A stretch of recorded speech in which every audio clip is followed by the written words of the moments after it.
નારાયણ વાસુદેવાય નમઃ, ઓમ ભગવતે નમઃ, ઓમ પરમાત્માને નમઃ, ઓમ ભારત માતા કી જય, સનાતન ધર્મની જય. માણસને જીવનમાં જો ભક્તિ કરવી હોય તો કોઈ પણ માણસનો એને દ્વેષ કે રાગ રાખવાનો નથી, કસાયની આકાંક્ષા નથી રાખવાની કે અપેક્ષા નથી રાખવાની.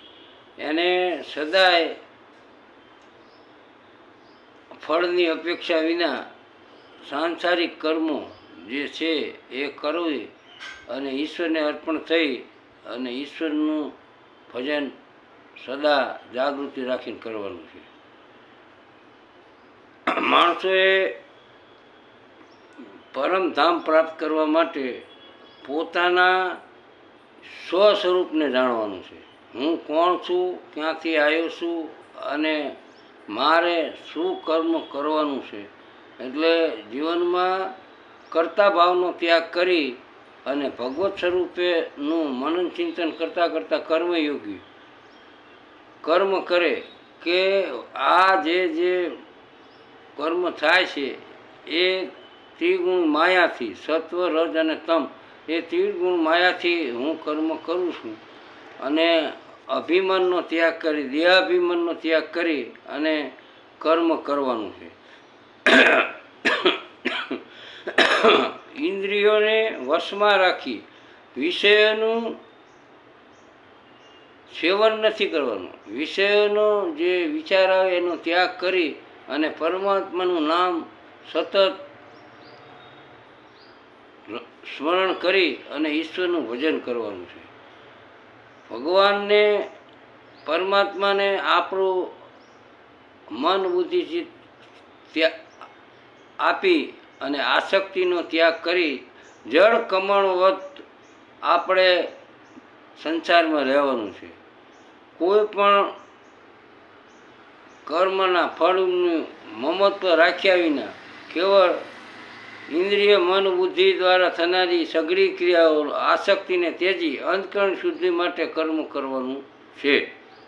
ઈશ્વર પ્રાપ્તિ માટે માણસને સકામ ઈચ્છાઓનો ત્યાગ કરી અને ઈશ્વરના આધીનતા સ્વીકારી અને આ ત્રિગુણી માયા જે કર્મ કરાવે છે એને આધીન થઈને હું કર્મ કરું છું એમ છતાં આપણે સાત્વિક કર્મો કરવાની મનમાં ભાવના રાખવાની છે.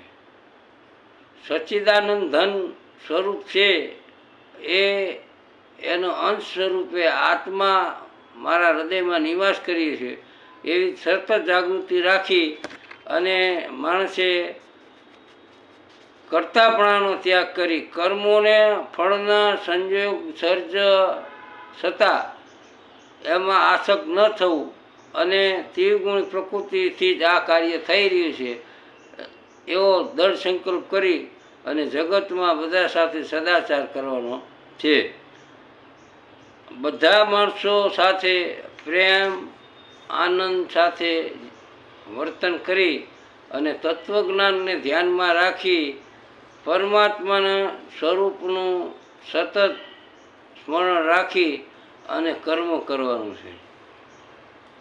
ઈશ્વરને પામવા માટે આપણે શરણાગતિ રાખી અને શ્રદ્ધા વિશ્વાસ સાથે ભજન કરી, સત્સંગ કરી અને ગાય, હાથી, કૂતરા અને ચાંડાણમાં સમાન દ્રષ્ટિ રાખી અને જીવન ગુજારવાનું છે.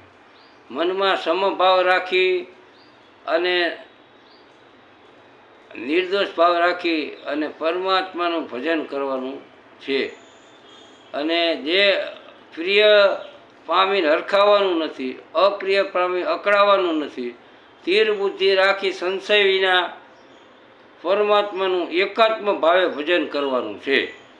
બહારના વિષયોમાં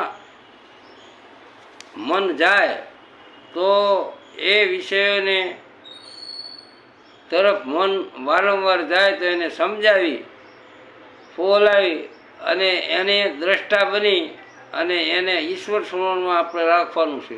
જેથી તમને પરમાત્માની અનુભૂતિ થશે અને પરમ આનંદની અનુભૂતિ થશે. એટલે ઇન્દ્રિયોને વિષય સંજોગોથી જે ઉત્પન્ન થતા ભોગો છે એ ભોગો નાશવાન છે અને એ અંતે અત્યારે અમૃત જેવા લાગે પણ અંતે તો એ ઝેર સમાન છે એવું સમજી અને આપણા મન બુદ્ધિ ચિત્તને એવા વિચાર સંકલ્પો થાય તો એને અંતકરણમાં ઈશ્વર સ્મરણ દ્વારા વિવેક બુદ્ધિથી એને સ્થિર અને શાંત કરવાના છે. આમાં શું એ કામ ક્રોધ છે ને એ વેગને આપણે સહન કરી અને દ્રષ્ટા બની અને સુખી થવા પ્રયત્ન કરવાનો છે. આત્મામાં જ આપણે રમણ કરવાનું છે. આત્માના જ્ઞાન સ્વરૂપ પરમાત્માનો અનુભવ કરવાનો છે. સતચિત્ત આનંદ સ્વરૂપ પરમાત્માને પામવા માટે શાંત, એકાગ્રતા, ક્ષમતા, ક્ષમા ભાવ જાગૃત રાખી અને પરમાત્માનું ભજન કરવાનું છે. એટલે જો તમારે ઈશ્વરને પામવા હોય તો બાહ્ય વિષયો તરફ આપણું મન ના જવું જોઈએ અને સતત આપણે ઈશ્વરનું ભજન કરવાનું છે. વિષયોનું ચિંતન કરવાનું નથી. વિષયનું ચિંતન ત્યાગી અને ઈશ્વરના સ્મરણમાં પ્રાણને, મનને, બુદ્ધિને અને ચિત્તને જોઈન્ટ કરવાના છે. એટલે તમારામાં ઈચ્છા, ભય, ક્રોધ આ ચાલ્યા જશે, જેથી તમારામાં શાંતિ આવતા તમને સંતોષનો અનુભવ થશે. એટલે ઈશ્વરને ભજવા માટે આપણે બાહ્ય આસક્તિ જે છે ભૌતિક સુખની ને સંબંધો વધારવાની, કંઈક મહાન થવાની, હું કંઈક છું એવું દેખાડવાની એ ભાવનાનો ત્યાગ કરી પરમાત્માના ભજનમાં આપણે સતત દિન રાત મનને, બુદ્ધિને, ચિત્તને આપણે રાખવાનું છે. અને આ મન, બુદ્ધિ, ચિત્ત જો ઈશ્વર સ્મરણમાં રહેશે તો તમારો અહંકાર આપોઆપ નષ્ટ થશે. તમારો દેહાભિમાન છે એ નષ્ટ થશે. તમારા આડંબર છે એ પણ નાશ પામશે. પણ જો તમે ભૌતિક સુખમાં ફસાઈ જશો તો આ જીવનું કલ્યાણ થશે નહીં. આ જે જગતના ભૌતિક સુખ છે એ નાશવાન છે અને પરમાત્મા શાશ્વત છે. એટલે ઈશ્વરને ભજવા માટે કોઈ દાઢી રાખવાની જરૂર નથી, ચોટી રાખવાની જરૂર નથી, માળા પહેરવાની જરૂર નથી, ભગવા પહેરવાની જરૂર નથી કે મોટા મોટા તીલા ટપકા કરી અને કંઠી પહેરી અને જગતને છેતરવાની પણ જરૂર નથી. એટલે જગતને છેતરવા માટે તમે આ બધું આડંબર કરી અને હું ભગત છું, હું જ્ઞાની છું એવા દેખાવ કરવાની પણ જરૂર નથી. પરમાત્માને ભજવા માટે સહજ જીવન હોવું જોઈએ. એટલે સહજ જીવન એટલે સદાચાર, સત્ય બોલી, મધુર બોલી અને આપણી સતત જાગૃતિ કે આ મનુષ્ય જન્મ મળ્યો છે તો હું ઈશ્વરને પામવા માટે જ પુરુષાર્થ કરીશ.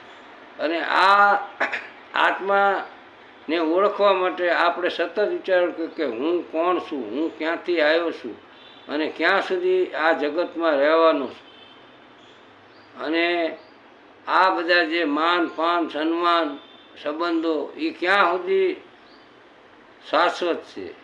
એટલે એક મૃત્યુના ઝાટકે આ બધું સમાપ્ત થઈ જવાનું છે અને ક્યારે તમારું મૃત્યુ થયું તમે જાણતા જ નથી. અને અભિમાન, અહંકાર થઈ અને જગતમાં દેખાવો કરી અને ફર્યા કરો છો. માટે પરમાત્માનું ભજન કરવા માટે સદાચાર જીવનમાં રાખવાનું, બીજાનું કલ્યાણની ભાવના રાખવાની અને પૂજાવાની ભાવના નહીં રાખવાની. ઈશ્વરને જે આધીનતા થઈ અને ઈશ્વર જે કર્મ કરાવે એ સતત કર્યા રાખવાનું. હરી તું મારું ગાડું ક્યાં લઈ જા, હું કાંઈ ન જાણું, કાંઈ ન જાણું એવું જીવન કરી અને ઈશ્વરની શરણાગતિ સ્વીકારી ઈશ્વરની હાજરા હજુર આપણે શ્રદ્ધા વિશ્વાસ રાખી અને પરમાત્માનું ભજન કરવાનું એ આપણે મનુષ્ય જન્મનું સાર્થકતા છે. એટલે ઈશ્વર ભજન એટલે એવું નથી કે બાહ્ય દેખાવ કરવાથી તમને પરમાત્મા મળે. તમારું મન પરમાત્માને સમર્પિત કરી દો એટલે આપોઆપ તમને પરમાત્માની અનુભૂતિ થશે. બોલો સિયાવર રામચંદ્ર કી.